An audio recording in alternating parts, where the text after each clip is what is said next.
Good morning, students. Today we discuss about heterolytic या हेट्रोलाइसिस, bond cleavage, bond fusion, ठीक है, विषमांश विखंडन, ठीक है।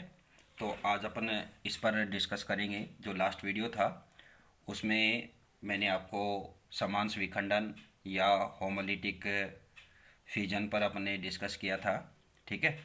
तो इसमें मैंने आपको कुछ बातें बताई थी कि भाई जो विषमांश सॉरी जो समांश विखंडन है वो किस रीजन से होता है, कैसे होता है, ठीक है। तो उसमें अपन ने बात की थी कि भाई समांश विखंडन का रीजन क्या है कि भाई जो अपने कोवलेंट जो कंपाउंड है, सहसंयोजक जो यौगिक है, उन यौगिकों की क्या है कि अगर क्या हो इलेक्ट्रोनेगेटिविटी इक्वलेंट हो या ऑलमोस्ट इक्वल हो, लगभग इक्वल हो, तो उस कंडीशन में क्या है कि जो शेयरिंग इलेक्ट्रॉन है, इलेक्ट्रॉन पेयर है, तो वो इलेक्ट्रॉन पेयर में से क्या है कि बॉन्ड क्लीवेज इस टाइप से होता है कि जो इलेक्ट्रॉन्स हैं वो क्या है कि दोनों इलेक्ट्रॉन एक एक एटम के पास चले जाते हैं, यानी कि दोनों के पास क्या होते हैं, समान रूप से वो जाते हैं, ठीक है। तो उसमें क्या है कि भाई क्या फॉर्म होता है कि वहाँ पर क्या होते हैं, मुक्त मूलक अपने क्या बता रहे हैं कि मुक्त मूलक वहाँ पर बनते हैं, ठीक है। अब मुक्त मूलक है तो मुक्त मूलक का अपने सिस्टम बता ही दिया था सारा। तो इसमें अपन ने थोड़ी सी बात और भी थी कि भाई जो मुक्त मूलक बनते हैं तो ये जो रिएक्शन होती है इनको क्या बोलते हैं, फ्री रेडिकल रिएक्शन, यानी कि मुक्त मूलक रिएक्शन कहते हैं, ठीक है। जो सामान्यतः कहाँ कहाँ होती है कि जो चेन रिएक्शन होती है, श्रृंखला अभिक्रिया होती है, उन ये अभिक्रियाएं क्या है वो होती है, और इनमें क्या है कि ये अभिक्रियाएं लगभग क्या होती है, हाई टेम्परेचर यानी कि उच्च ताप, या अपने ऊर्जा विकिरण, ठीक है, एनर्जी रेडिएशन, या क्या है कि मुक्त मूलक जनक यौगिक लाइक कार्बन कार्बनिक पेरोक्साइड की प्रेजेंस में ही संपन्न होती है, ठीक है। उसके लिए कुछ कंडीशंस हैं। आज जो अपन बात करेंगे वो अपन बात करेंगे अपने किस पर, विषमांश विखंडन यानी कि हेट्रोलिटिक फ्यूजन पर, ठीक है। तो हेट्रोलिटिक फ्यूजन पर अपन बात करें तो जस्ट क्या है कि समांश का क्या है, ओपोजिट है। तो इसमें क्या होता है कि भाई फर्स्टली अपन डेफिनेशन की बात करें तो ये वो कार्बनिक कंपाउंड होते हैं, ऑर्गेनिक कंपाउंड्स होते हैं, यानी कि कोवलेंट कंपाउंड्स होते हैं कि जिनमें क्या होता है कि जो शेयरिंग के इलेक्ट्रॉन हैं वो इलेक्ट्रॉन क्या होते हैं कि इस तरह से डिवाइड होंगे कि वो क्या होंगे कि शेयरिंग के इलेक्ट्रॉन किसी एक एटम के पास चले जाएंगे। दोनों इलेक्ट्रॉन क्या है कि किसी एक एटम के पास जाएंगे, और उनमें क्या होता है कि एक एटम के पास जाने पर क्या होता है कि एक पर पॉजिटिव चार्ज आ जाता है तो दूसरे पर क्या आएगा, नेगेटिव चार्ज आएगा, ठीक है। तो यानी कि अपनी डेफिनेशन की बात करें कि जब किसी कोवलेंट कंपाउंड में सहसंयोजक बंध, ठीक है ना, कोवलेंट कंपाउंड जो है उनमें क्या है कि जो सहसंयोजक बंध है, कोवलेंट जो बॉन्ड है, उस बॉन्ड का फ्यूजन इस तरह से होता है कि जो शेयरिंग इलेक्ट्रॉन है यानी कि जो साझे का इलेक्ट्रॉन पेयर है वो क्या है कि जो बॉन्डिंग एटम है, बॉन्डिंग एटम में से किसी एक एटम के पास आ जाए, तो इस तरह का जो फ्यूजन है वो फ्यूजन क्या होगा, हेट्रोलिटिक फ्यूजन होगा, ठीक है ना, विषमांश विदलन होगा।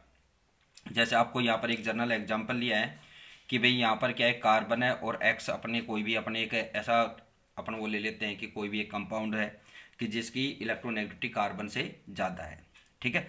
तो इस कंडीशन में क्या होता है कि भाई जो शेयरिंग इलेक्ट्रॉन है वो इलेक्ट्रॉन किसके पास जाएंगे कि जिसकी इलेक्ट्रोनेगेटिविटी क्या हो,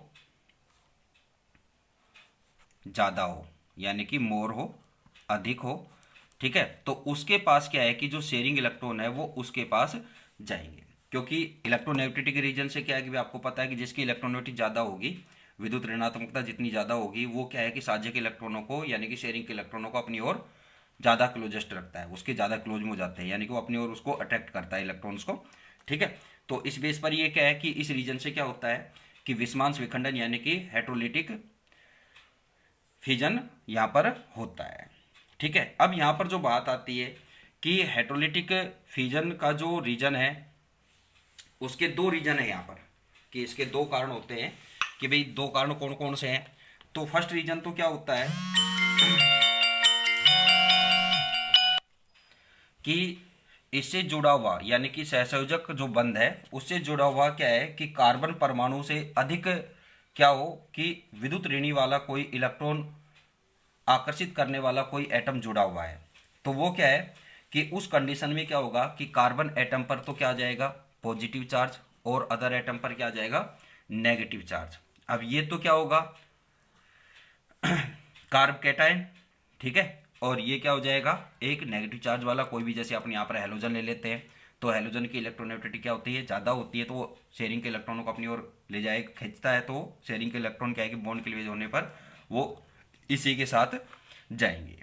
ठीक है, तो फर्स्ट रीजन तो ये है कि क्या होता है कि कार्बन से जुड़ा हुआ, कार्बन से क्या है कि सहसंयोजक बंध द्वारा जुड़ा हुआ क्या हो कि कोई एटम क्या हो कि कार्बन एटम से क्या हो कि अधिक विद्युत ऋणी हो, यानी कि उसकी इलेक्ट्रोनेगेटिविटी क्या हो, कार्बन से ज्यादा हो, तो इलेक्ट्रॉन पेयर क्या है कि क्या होगा कि उस एटम के पास जाएगा, जिससे क्या है कि कार्बन एटम पर क्या आ जाएगा, पॉजिटिव चार्ज आ जाएगा।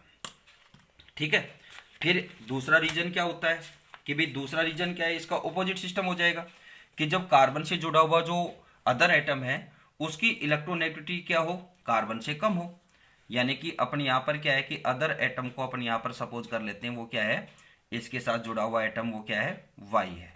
तो उस कंडीशन में क्या है कि जब बॉन्ड क्लीवेज होगा तो उस कंडीशन में क्या होगा कि जो शेयरिंग इलेक्ट्रॉन है वो इलेक्ट्रॉन किसके पास आ जाएंगे, कार्बन के पास आ जाएंगे, और क्या यहाँ पर क्या फॉर्म हो जाएगा, कार्ब एनायन यहाँ पर फॉर्म हो जाएगा। ठीक है, यानी कि शेयरिंग इलेक्ट्रॉन जिसके पास रहेंगे उसके और पे क्या आएगा, नेगेटिव चार्ज आएगा, और जिसके पास से जाएंगे उस पर क्या आ जाएगा, पॉजिटिव चार्ज आ जाएगा। ठीक है, तो ये इसके दो रीजन है कि भाई मेन बात अपनी क्या रही कि भाई यहाँ पर जो बॉन्ड क्लीवेज है, यानी कि जो विस्मांस विखंडन है, हेटेरोलिटिक जो फिजन है, इसमें मेन रीजन क्या है कि किस बात पर डिपेंड करता है, ये इलेक्ट्रॉन नेगेटिव पर, विद्युत ऋणात्मकता पर डिपेंड करता है कि जिसकी इलेक्ट्रोनेगेटिविटी ज़्यादा होगी इलेक्ट्रॉन पेयर उसी के साथ जाएगा। तो इलेक्ट्रॉन पेयर क्या है कि एक कंडीशन अपने बताई कि जब इलेक्ट्रोनेगेटिविटी क्या है कि कार्बन के साथ जो ऐड है उस एटम की अधिक है तो कार्ब कैटायन फॉर्म हो जाएगा। अगर क्या है कि उसकी इलेक्ट्रोनेगेटिविटी कम है तो शेयरिंग इलेक्ट्रॉन कार्बन के पास आ जाएंगे और उस कंडीशन में क्या हो जाएगा, कार्ब एनायन फॉर्म हो जाएगा। अब इन दोनों की बात करते हैं अपन स्टेबिलिटी की, कार्ब कैटायन और कार्ब एनायन की अपने स्टेबिलिटी पर अपन बात करेंगे। तो कार्ब जो कैटायन है इसकी स्टेबिलिटी किस तरह से यहाँ पर होगी, तो स्टेबिलिटी की बात करें तो यहाँ पर क्या होता है कि भाई कार्ब कैटायन किस कंडीशन में है कि इनके बिटवीन जो बॉन्ड है, ये जो बॉन्ड एंगल होगा वो 120 डिग्री का होगा। ठीक है, और जो कार्बन एटम है वो किस हाइब्रिडाइजेशन स्टेट में होगा, sp2 संकरित अवस्था में होगा। ठीक है, और इस पर क्या है कि भाई पी जो कक्षक है यानी कि ऑर्बिटल है वो क्या रहेगा, वैकेंट, यानी कि रिक्त पी ऑर्बिटल यहां पर रहेगा।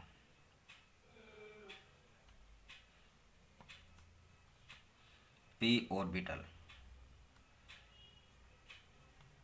वैकेंट, पी ऑर्बिटल्स यहां पर इसके साथ रहेंगे।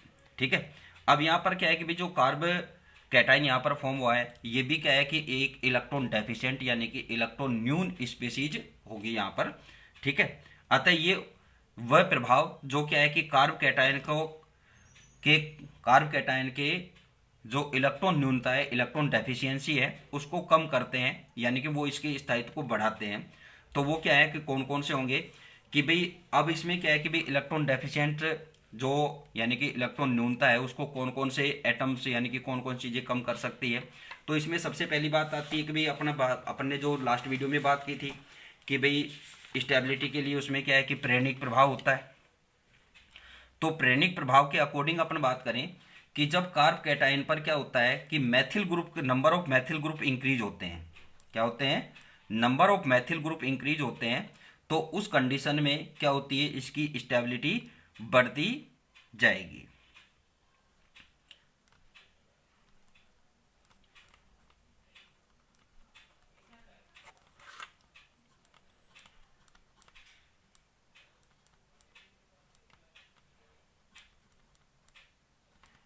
सॉरी,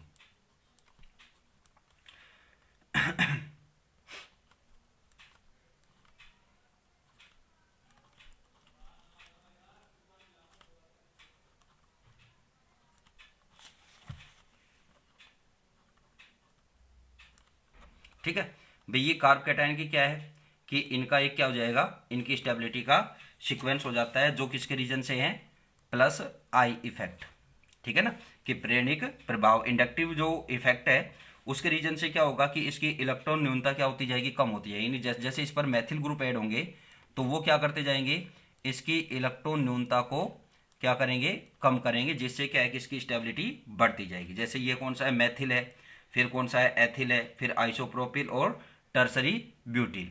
तो टर्सरी ब्यूटिल पर क्या होते हैं कि 3 मैथिल ग्रुप ऐड हो जाते हैं, जो इसकी क्या है कि इलेक्ट्रॉन डेफिशिएंसी को क्या करते हैं, काफ़ी हद तक कम कर देते हैं, जिससे क्या है कि इसकी स्टेबिलिटी बढ़ जाती है। ठीक है दूसरा रीजन आपको क्या बताया था कि इसका रेजोनेंस, तो रेजोनेंस से अपन ने क्या बात की थी,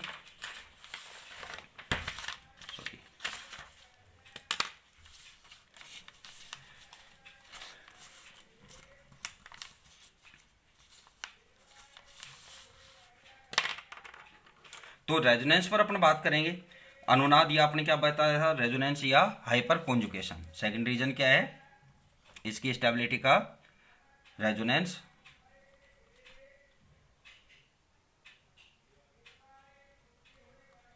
या हाइपर कॉन्जुगेशन।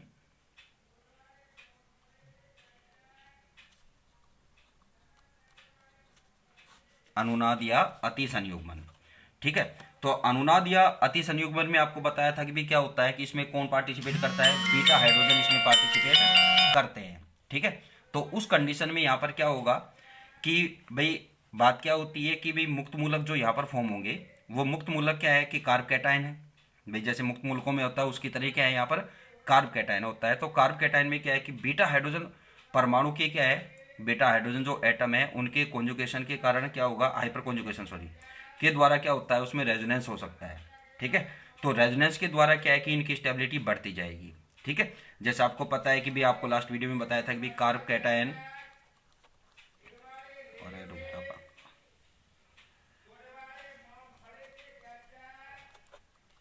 तो ये इसमें क्या है, बीटा हाइड्रोजन है। तो बीटा हाइड्रोजन के अकॉर्डिंग आपको यहाँ पर बात करें तो जैसे उसमें बताया था कि भाई आपको किस किस तरह से यहाँ पर क्या क्या हो सकता है, तो यहाँ कार्बन कार्बन के बिटवीन क्या है, डबल बॉन्ड फॉर्म हो जाएंगे। तो उसके अकॉर्डिंग यहाँ पर क्या है कि जैसे अब बीटा हाइड्रोजन पर यहाँ पर ये पॉजिटिव चार्ज आ जाए, तो ये इसका, फिर नेक्स्ट आप इसको पॉजिटिव चार्ज को इधर ले आएंगे और नेक्स्ट स्टेप में यहाँ ले आएंगे। तो इस तरह से क्या होता जाएगा, ये इसकी आप रेजोनेटिक स्ट्रक्चर यहाँ पर फॉर्म करते जाएंगे। नेक्स्ट सॉरी यहाँ पर पॉजिटिव चार्ज आएगा बेटा। ठीक है, तो इस तरह से ये क्या है कि भाई जो इसकी स्टेबिलिटी है वो क्या है कि कार्ब सॉरी रेजोनेंस या हाइपर कॉन्जुगेशन से क्या हो सकती है कि ये इंक्रीज हो जाती है, यानी कि बढ़ जाती है। ठीक है, तो एक एथिल यहाँ पर जो अपने को बताया वो एथिल कार्ब एनायन का क्या है, यहाँ पर एक रेजोनेटिक स्ट्रक्चर आपको शो की गई है। इसी प्रकार क्या है कि जो आप आइसोप्रोपिल कार्ब कैटायन लेंगे तो उसकी 7, और जो टर्सरी ब्यूटिल कार्ब कैटायन है तो उसकी 10 रेजोनेटिक स्ट्रक्चर यहाँ पर फॉर्म होगी। ठीक है, क्योंकि उसमें क्या है कि beta number of beta hydrogen क्या होते जाएंगे, इंक्रीज होते जाएंगे, तो उसके अकॉर्डिंग यहाँ पर ये चीज़ें यहाँ पर हो जाएगी। ठीक है, दूसरी बात अपन करते हैं कि कार्ब एनायन। भाई यहाँ पर क्या है कि एक कार्ब एनायन भी फॉर्म हुआ है। भाई एक तो कार्ब कैटायन फॉर्म हुआ और एक क्या हुआ, कार्ब एनायन। तो कार्ब एनायन की जो स्टेबिलिटी है,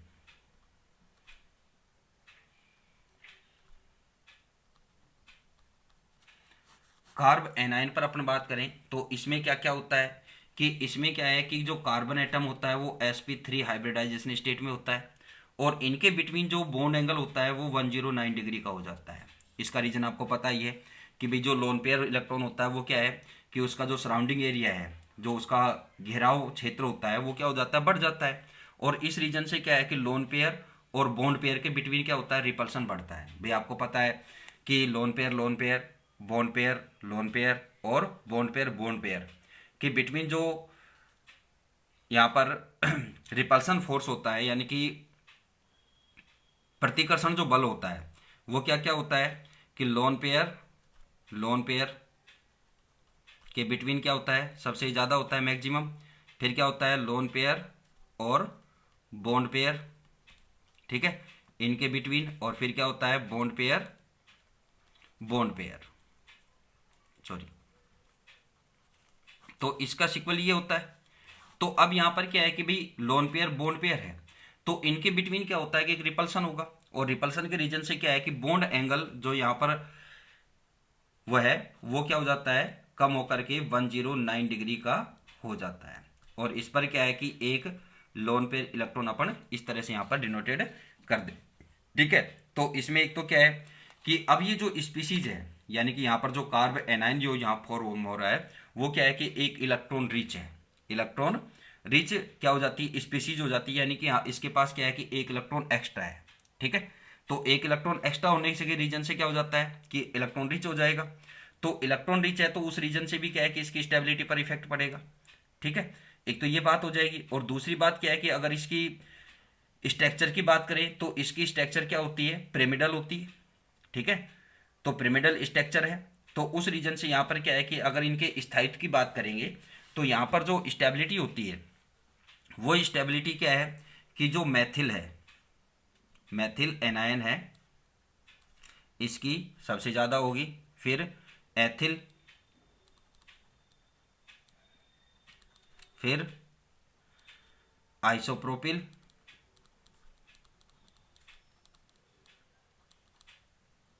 और फिर टर्सरी ब्यूटिल। इसका सीक्वेंस ये रहेगा स्टेबिलिटी का। अब यहां पर क्या है कि इसका स्थायित्व किस तरह से इफेक्टेड होता है, तो जो आपको बताया था कि भाई जैसे जैसे इस पर क्या है कि क्या होता है कि भाई अपन फर्स्ट बात करेंगे प्रेरणिक प्रभाव पर, इंडक्टिव इफेक्ट पर। तो अगर क्या है कि number of Maithil group increase होते हैं तो उस रीजन से क्या होगा कि मैथिल ग्रुप यहाँ क्या होंगे कि जैसे जैसे ये मैथिल ग्रुप यहाँ पर इंक्रीज होंगे वैसे वैसे यहाँ पर क्या हो जाएगा कि कार्ब एनाइन पर क्या होती जाएगी कि इसकी इलेक्ट्रॉन रिचनेस क्या होती जाएगी, इंक्रीज बढ़ती होती जाएगी, ठीक है ना। यानी कि इसकी क्या है कि इलेक्ट्रॉन घनत्व क्या होता जाएगा, बढ़ता जाएगा। और इसके रीजन से क्या होगी, इसकी स्टेबिलिटी क्या होती जाएगी, और कम होती जाएगी, ठीक है। तो स्टेबिलिटी का ऑर्डर इस रीजन से यहाँ पर ये हो जाता है, ठीक है। तो ये जो बात थी आज अपनी वो किस पर थी, विस्मांस विखंडन यानी कि हेट्रोलिटिक फिजन पर थी, ठीक है। लास्ट वीडियो में आपको ये बता ही दिया था। तो ये क्या है कि जो बॉन्ड क्लीवेज का अपना टॉपिक था वो आज अपना यहाँ पर ये क्लियर होता है कि भाई आपको बताया था कि भाई फर्स्ट जो अपन ने टॉपिक स्टार्ट किया था वो क्या किया था, होमोलाइटिक तथा हेट्रोलाइटिक, होमोलिटिक और हेट्रोलिटिक बॉन्ड ब्रेकिंग का अपने टॉपिक स्टार्ट किया था। तो इसमें 2 पॉइंट्स थे, तो वो आज अपने क्लियर हो जाते हैं।